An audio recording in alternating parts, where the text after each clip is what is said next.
A Praça da Harmonia é margeada por várias construções históricas, como o 5º Batalhão da PM e o Moinho Fluminense. A praça é aproveitada por moradores da região, que se reúnem para seu lazer.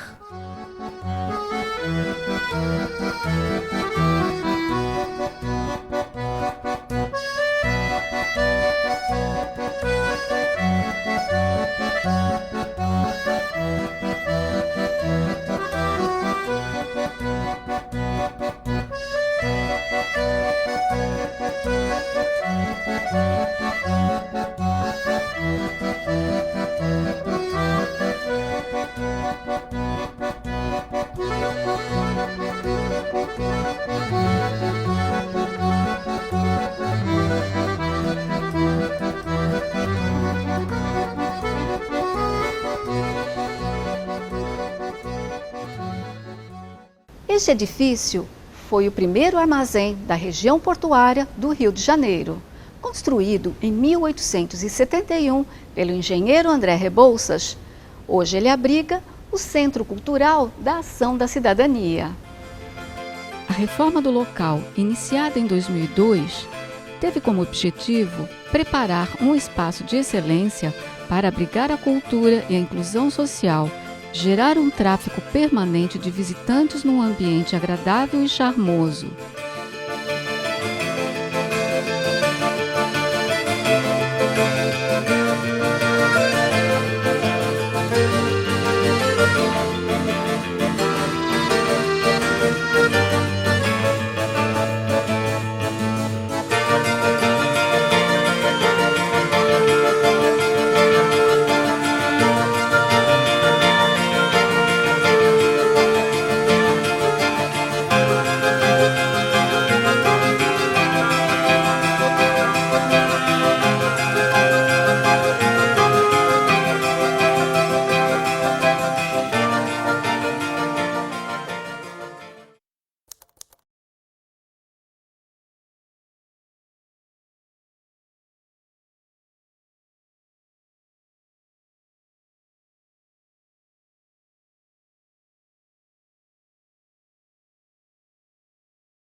O espaço oferece uma infraestrutura capaz de abrigar exposições, espetáculos teatrais, musicais, além de oferecer cursos e oficinas